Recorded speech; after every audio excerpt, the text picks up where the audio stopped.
लाडकी बहीण योजनेमुळे पोस्टात 83,000 खाते उघडले। पोस्ट ऑफिसला आले अच्छे दिन।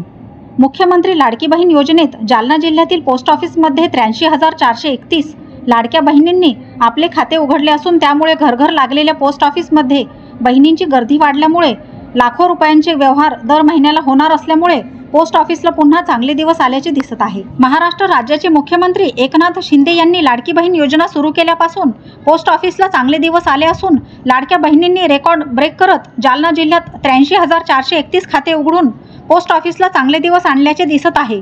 जालना पोस्ट ऑफिसने देखील यासाठी आपली कंबर कसली असून लाडक्या बहिणींना सुविधा देण्यासाठी त्यांनी पोस्टमनची मोठी फौज कामासाठी उभी केली आहे। तसेच ग्रामीण भागात देखील पोस्टमनच्या द्वारे लाडकी बहीण योजनेची सुविधा देण्यात येत आहे। पोस्ट ऑफिसमध्ये 400 रुपयात खाते उघडण्यात येत असून याद्वारे खाते उघडणाऱ्या महिलांना अपघाती विमा, RTGS, online fund transfer, UPI app, PhonePe किंवा गुगल पे याद्वारे मनी ट्रान्सफर करता येते। ग्रामीण भागात पोस्टमनच्या द्वारे 2 लाख रुपयेपर्यंत पैसे वाटप करण्यात येत आहे।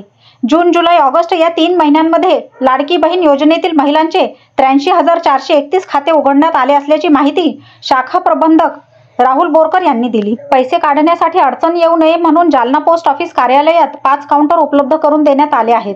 खात्यात पैसे आल्यानंतर पैसे काढण्याची घाई करू नये। 4-5 दिवसात पैसे नाही काढल्यास पैसे परत जातात, ही सर्व अफवा आहे। खात्यात आलेले हे पैसे हे पुन्हा कुठल्याही परिस्थितीत माघारी जात नाही, अशी माहिती त्यांनी यावेळी दिली। मुख्यमंत्री लाडकी बहीण योजनेच्या द्वारे पोस्ट ऑफिस कार्यालयात पुन्हा गर्दी वाढली असून आधी ही गर्दी फक्त बहिणी राख्या पाठवण्यासाठी करत होती किंवा पोस्टाद्वारे पत्र पाठवण्यासाठी करत होते, परंतु आता मुख्यमंत्री लाडकी बहीण योजनेमुळे पोस्ट ऑफिसला पुन्हा चांगले दिवस आल्याचे दिसते। सुनाचा झाला 3 महिन्यापासून फॉर्म भरलेला आहे, तरी तिचे पैसे काही अजून आलेले नाही आहे आणि तिचा फॉर्म वगैरे सगळं सक्सेस झालेला आहे। 3 महिन्यापासून आम्ही पैशाची वाट बघतोय पण आलेले नाही आहे। आता झाले आम्हाला इथं येऊन 3-4 तास झाले रांगेमध्ये उभे आहे, तरी आमचा काही नंबर लागलेला नाही आहे। आणखी आता छोटे छोटे लेकरं घेऊन आम्ही उभा इथं रांगेमध्ये, आम्हाला आणखीन काही तशी काही सवलत भेटलेलीच नाही। हो, खूपच त्रास होत आहे। सगळेच महिला आता आलेले आहेत, सर्व त्यांची लेकरं वगैरे घेऊन खूपच गर्दी आहे। फक्त भांडण काही करू नका एवढीच विनंती आहे।